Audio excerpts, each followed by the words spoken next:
নমস্কার বন্ধুরা, সবাই কেমন আছেন? নীলিস ব্লগে সবাইকে স্বাগত জানাই। আমি নীলিমা চলে এসেছি কিন্তু আবার একটা নতুন ভিডিও নিয়ে।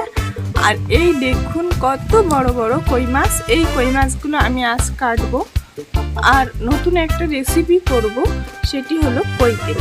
তো বন্ধুরা, ভিডিওটি শেষ পর্যন্ত সবাইকে দেখার অনুরোধ রইল। আর এখানে আমি দেখুন জিরে মরিচ বাটা নিয়েছি, এখানে কাঁচা লঙ্কা বাটা নিয়েছি, আর এখানে নিয়েছি আদা বাটা, আর এখানে নিয়েছি পেঁয়াজ বাটা, আর এখানে রসুন বাটা।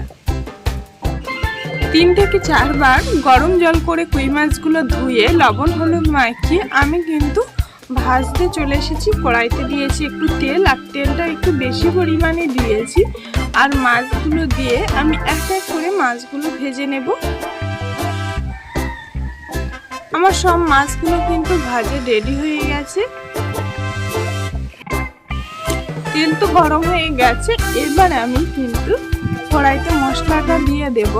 আমার যে পেঁয়াজ রসুন বাটাগুলো ছিল সেগুলো আমি দিয়ে দিব।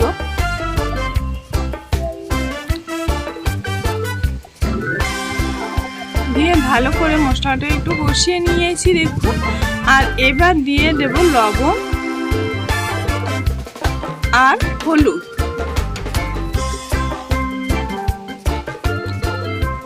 লবণ হলুদ দিয়ে কষানোর পরে আদা বাটা লঙ্কা বাটা আর জিরে মরিচ বাটাটা আমি দিয়ে দিয়েছি। দিয়ে আবারও ভালো করে মশলাটা কষিয়ে নেব। আর মশলাটার থেকে যতক্ষণ ভাজা একটা সেন্ট না বার হবে ততক্ষণ কিন্তু একটু সময় দিয়ে কষিয়ে নেবেন। খুব সুন্দর একটা সেন্ট বার হবে। আর এই দেখুন মশলাগুলো থেকে কিন্তু তেল ছেড়ে দিচ্ছে। আমার রেডি হয়ে গেছে। এবার আমি জল দিয়ে দিলাম। এখানে গরম মশলা নিয়েছি, গরম মশলাটা বেটে নেব। আর এই দেখুন গরম মশলাটা আমার বাটা হয়ে গেছে আর অনেকটাই কিন্তু মশলাটা ফুটে এসছে। এবার আমি দিয়ে দেব মাছ। দেখুন কত বড় বড় কই মাছ। তো মাছগুলো আমি সব দিয়ে দিলাম। দেখুন দিয়ে একটু ভালোভাবে ফুটিয়ে আমি কিন্তু গরম মশলাটা দিয়ে দেব।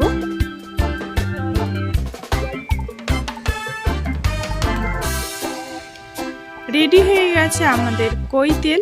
আর আমাদের বাড়ি কই তেল কিন্তু সবাই খুব ভালোবাসে। তো বন্ধুরা, ভিডিওটি কেমন হয়েছে অবশ্যই জানাবেন। ভালো লাগলে লাইক কমেন্ট শেয়ার আর সাবস্ক্রাইব করতে একদমই ভুলবেন না। আর আমার চ্যানেলে যদি কোনো নতুন বন্ধু হয়ে থাকেন তাহলে চ্যানেলটি সাবস্ক্রাইব করে পাশে থাকা বেল আইকনটি অবশ্যই প্রেস করে দেবেন। দেখা হচ্ছে আবারও আপনাদের সঙ্গে অন্য কোনো ভিডিও।